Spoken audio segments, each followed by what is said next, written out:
The combat training hall of the Galactic Defense Academy buzzed with nervous energy as 37 species from across the known galaxy gathered for their first lesson. Crystalline beings from Zephyria clinked softly as they moved, their bodies catching the artificial light like living prisms. Massive, fur-covered Ursoids from the Andromeda sector flexed their claws with casual arrogance. And then there was Zara. Zara Chin stood 5 feet 6 inches of pure human stubbornness, her dark hair pulled back in a ponytail that swayed with each confident step. She wore the standard academy training uniform, but somehow managed to make the boring gray jumpsuit look like battle armor. Her brown eyes swept the room with the kind of calculated assessment that made seasoned warriors uncomfortable. Well, came a voice that sounded like grinding metal mixed with condescension. What do we have here? Instructor Vex'thor emerged from the shadows like a nightmare given form. His species, the Korthani, were known throughout the galaxy as elite warriors. Standing 8 feet tall with 4 arms ending in razor-sharp claws, his exoskeleton gleamed a sickly green under the training lights. His compound eyes, each the size of a human fist, fixed on Zara with undisguised amusement. A human, Vex'thor continued, his voice dripping with disdain. From the infamous Deathworld they call Earth. Tell me, little meat sack, what makes you think you belong in a combat class designed for real warriors? Zara's lips curved into a smile that didn't reach her eyes. Gee, I don't know. Maybe because I score higher on the entrance exams than half the muscle-bound freaks in this room. A ripple of shocked whispers ran through the assembled students. Nobody talked back to Instructor Vex'thor. Ever. The Korthani's mandibles clicked in what passed for laughter among his species. Entrance exams. How quaint. Let me explain something to you. Human. In the real galaxy, theory means nothing. Only strength matters. Only the ability to kill or be killed. He began to pace around Zara, like a predator circling wounded prey. Your species is soft. Weak. You evolved on a world where the most dangerous creatures were probably small mammals with sharp teeth. Meanwhile, my people conquer worlds where the very air try to kill you. Zara's smile widened. Funny thing about assumptions. Big guy. They tend to bite you in the ass when you least expect it. Enough. Vex'thor's voice boomed through the training hall. Since you seem so confident, little human, let's put your worthless species to the test. Combat demonstration. Right now, you versus me. The other students immediately backed away, forming a rough circle around the two combatants. Some looked excited at the prospect of seeing the infamous human get put in her place. Others seemed genuinely concerned for Zara's well-being. Kasek, a reptilian saurian from a Vega system, hissed softly to his neighbor. This is madness. She'll be killed. But Torvan, a massive Ursoid whose species prided themselves on their battle prowess, watched Zara with growing interest. Look at her stance, he rumbled. She's not afraid. She's calculating. Vex'thor activated the training mat's safety protocols with a casual gesture. Don't worry, human. The dampening field will prevent any permanent damage. Probably. The word probably hung in the air like a threat. Zara stretched her arms above her head, rolling her shoulders with deliberate casualness. You know what the problem is with you galactic types? You spend so much time comparing armor thickness and claw length that you forget the most important thing. And what's that? Vex'thor sneered, his claws extending to their full 12-inch length. Humans don't fight fair. Before anyone could blink, Zara was moving, but not toward Vex'thor. Instead, she dove to the side, her hands closing around a training weight that had been left on the floor. Without breaking stride, she hurled it at the overhead lights. The hall plunged into chaos as sparks rained down and half the illumination died. In confused semi-darkness, Zara's voice rang out with cheerful malice. Lesson 1, class.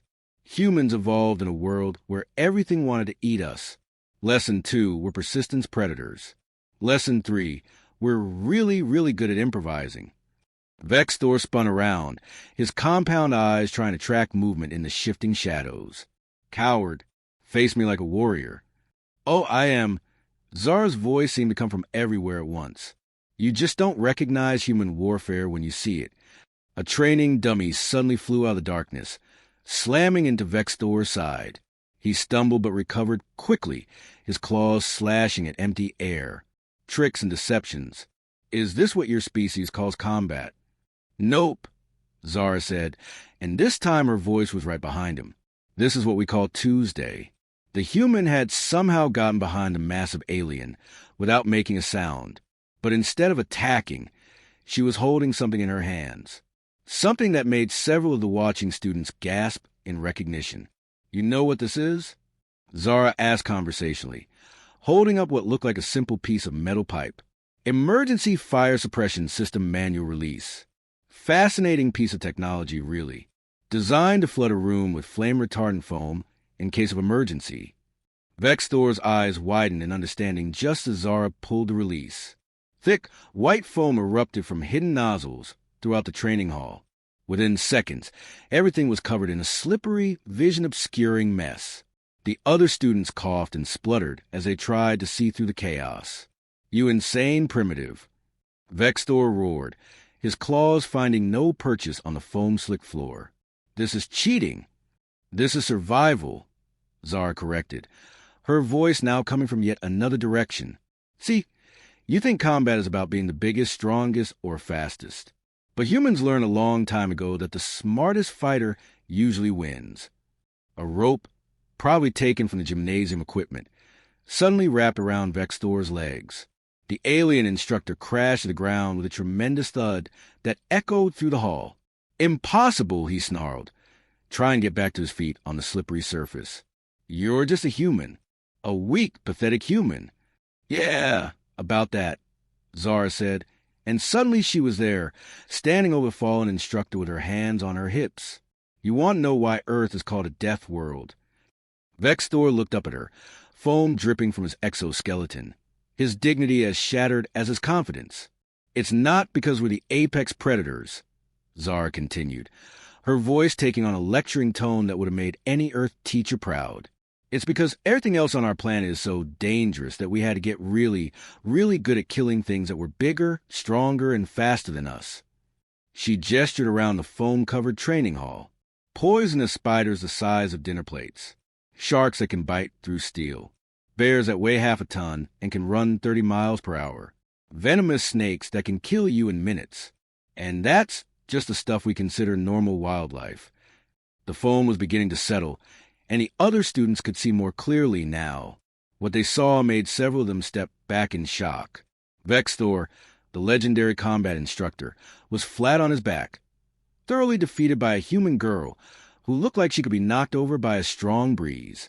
But the real reason Earth is a death world, Zara continued, her voice dropping to a whisper that somehow carried to every corner of the hall, is because humans are the most dangerous thing on it. We're the species that looked at a world full of monsters and said, "Challenge accepted." Vex'thor struggled to his feet, his pride wounded more than his body. This proves nothing. You use trickery, deception, environmental advantages. In a real fight, claw to claw, you would lose. Zara's laugh was like breaking glass. Oh, sweet summer child. You still don't get it, do you? She walked over the wall and hit the lights, bringing the training hall back to full illumination. The foam was already beginning to dissipate, absorbed by the smart floor technology. You want to know the difference between humans and the rest of the galaxy? Zara asked, addressing not just Vex'thor, but all the watching students. You all think there are rules to combat, honor codes, fair play, proper techniques. Her eyes hardened. Humans learned a long time ago that the only rule in a real fight is that there are no rules. We don't fight to prove we're strong. We fight to win. Period. She turned back to Vex'thor, who was still trying to clean foam from his exoskeleton. You asked me to face you like a warrior. Well, congratulations. You just got schooled by human warfare. How's it feel? The massive alien's mandibles clicked in frustration. This is not over, human. I will not be humiliated by a death world primitive. Oh, but you already have been, Zara said sweetly. In front of the entire class, no less. And you know what the best part is? She gestured to the walls of the training hall, where small recording devices were still blinking with active status lights.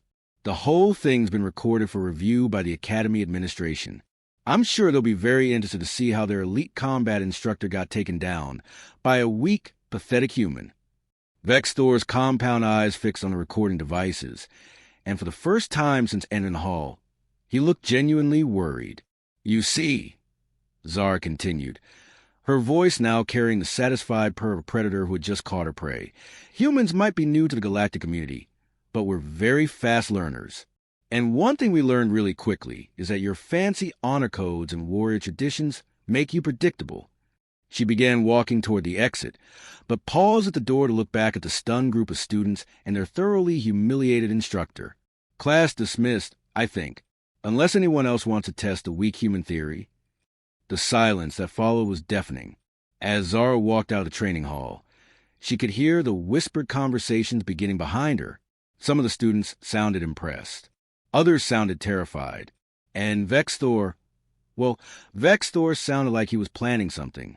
Good, Zara thought to herself. This was just the beginning. After all, she hadn't come to the Galactic Defense Academy to make friends. She'd come to prove that humanity deserved its place among the stars. And if that meant breaking a few alien egos along the way, well, that was just the price of doing business. The real question was, would Vex'thor be smart enough to leave it alone, or would his wounded pride demand a rematch? Knowing alien psychology like she did, Zara was betting on the latter, and she was already planning her next lesson in human warfare. This was going to be fun. Hashtag alien instructor hit the Deathworld girl in combat class. Instant karma broke his face, HFY Sci-Fi. Hashtag part 2, the reckoning. 3 days passed before Vex'thor made his move. 3 days of whispered conversations in corridors, of alien students giving Zara respectful nods, and of the combat instructor's mounting rage festering like an infected wound. Zara knew it was coming. She could feel in the way conversations stopped when she entered a room, in the nervous glances from her classmates, in the electric tension that seemed to follow her everywhere on campus. Humans had survived on Earth by developing an almost supernatural ability to sense danger, and right now, every instinct she possessed was screaming that trouble was headed her way. She didn't have to wait long to find out what form it would take. Attention all students. The Academy's public address system crackled to life during the evening meal period. Please report to Combat Hall 7 for a mandatory demonstration. Repeat, all students report to Combat Hall 7 immediately. Zara paused with her fork halfway to her mouth, a piece of what the Academy optimistically called protein synthesis dangling from a utensil. Around her in the dining hall, hundreds of alien students began standing and moving toward the exits with varying degrees of confusion and excitement. This should be interesting, muttered Kasek, the Saurian who had been sitting at Zara's table. His reptilian features showed genuine concern. Mandatory demonstrations are highly unusual. Torvan, the massive Ursoid, rumbled his agreement. In my 3 years at the Academy, I have never seen such a thing. This feels orchestrated. Zara set down her fork and smiled, but there was no warmth in it. Oh, it's orchestrated all right. Question is, does our dear instructor Vex'thor think he's conducting the orchestra, or is he about to find out he's just another instrument? The 3 unlikely friends made their way through the Academy's gleaming corridors toward Combat Hall 7. Unlike the smaller training room where Zara's first encounter with Vex'thor had taken place, Hall 7 was the Academy's premier combat arena. It could hold over 1,000 spectators and was equipped with the most advanced safety and recording systems in the galaxy. As they entered the massive space, Zara's suspicions were confirmed. This wasn't just a demonstration. It was an execution meant to be witnessed by as many people as possible. The arena floor had been clear of all equipment, except for 2 things. In the center stood a regulation combat circle, its boundaries marked by energy fields that hummed with barely contained power. And at the far end of the hall, on a raised platform usually reserved for Academy dignitaries, sat the entire faculty council. Zara felt her stomach drop. The Code of Honor was a relic from the old galactic wars, a set of rules that allowed for trial by combat in cases of severe dishonor or dispute. It hadn't been invoked in over 50 years. Instructor Vex'thor of the Corthani Hegemony has formally accused student Zarachin of the Terran Republic of conduct unbecoming a warrior, the dean continued. Specifically, He charges her with cowardice, deception, and bringing dishonor to the sacred art of combat. The human's eyes found Vex'thor in the crowd below. The alien instructor stood near the combat circle, his forearms crossed and his compound eyes fixed on her with malicious satisfaction. Under the code, Dean Mordak intoned, "Student Chen has the right to face her accuser in formal combat, or to accept dishonor and expulsion from the academy. Student Chen, what is your choice?" 1,000 eyes turned to focus on the small human girl, standing in the upper tiers of the arena. The silence stretched like a held breath. Zara stood up slowly, her voice carrying clearly in the acoustically perfect space. "Well, Dean Mordak, that's a hell of a choice you're offering me there. Get beaten to death by an 8-foot-tall killing machine, or slink away with my tail between my legs like a whipped dog." She paused, letting her gaze sweep across the assembled crowd. "But you know what? There's a third option nobody seems to have considered." "And what might that be?" the dean asked, his crystalline features showing curiosity. Zara's smile was sharp enough to cut glass. "I could win." The arena erupted in shocked murmurs and nervous laughter. The idea of a human defeating a Korthani warrior in formal combat was so absurd that many of the alien students seemed to think she was joking. "Your bravery is admirable, if misguided," Dean Mordak said gently. "However, I must inform you that formal combat under the Code of Honor has different rules and academy training exercises. There are no environmental aids, no weapons beyond those your body provides, and no safety protocols beyond basic life support. In other words," Vex'thor's voice boomed from the arena floor, "no tricks, no deceptions, and no running away like the coward you are, human. Just strength against strength, skill against skill, warrior against warrior." Zara began making her way down toward the arena floor, her footsteps echoing in the sudden quiet. "Funny thing about that, Vex'thor, you keep using that word, warrior. I don't think it means what you think it means." She reached the edge of the combat circle and began removing her academy jacket, revealing the standard issue training shirt underneath. "See, where I come from, we had warriors too. Samurai, knights, Spartans, Vikings. Real badasses, every one of them." Vex'thor entered the circle opposite her, his claws extending with anticipation. "And where are they now, human? Your mighty warriors." "Dead," Zara said simply, stepping into the circle. "All of them. Want to know who killed them?" The energy field activated, sealing them both inside the combat zone. Now there was no backing down, no escape, no help from outside. "Soldiers," Zara continued, beginning to circle her opponent. "Regular people with better weapons, better tactics, and less concern about fighting fair.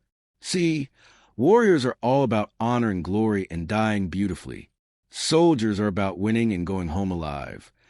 You speak of concepts you do not understand," Vex'thor snarled, lunging forward with all four claws extended. But Zara wasn't there.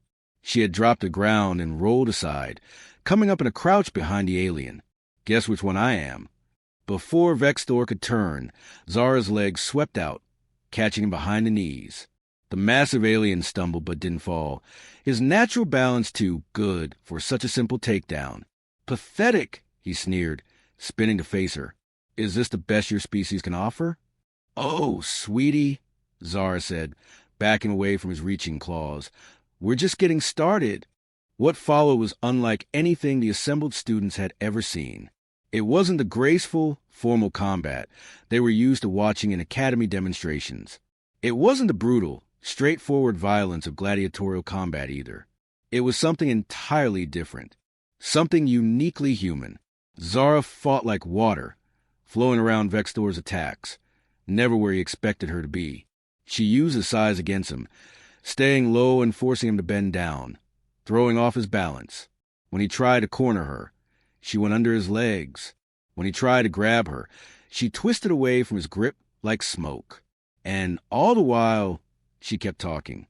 "You know what your problem is, Instructor?" she said, ducking under a swipe that would have taken her head off. "You think bigger means better. Stronger means tougher." She grabbed his arm as it passed over her head and used his own momentum to spin him around.